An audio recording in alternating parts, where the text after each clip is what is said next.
C'était une start-up qui s'appelait le Square des Petits et c'était le premier site de vente et d'achat de matériel d'occasion pour enfants et communautaire.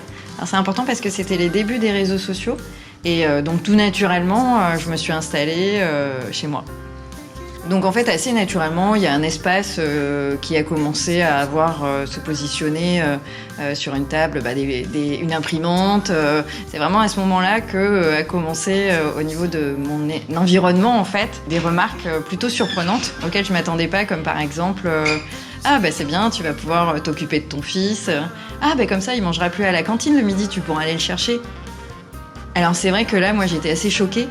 Moi, j'ai ressenti qu'en tant que femme, j'allais pas avoir une entreprise qui allait me permettre de vivre. J'ai plutôt vraiment ressenti, alors c'est mon ressenti, que c'était sympa, elle allait bien s'amuser, elle allait faire son petit business, enfin sa petite auto-entreprise, son petit site.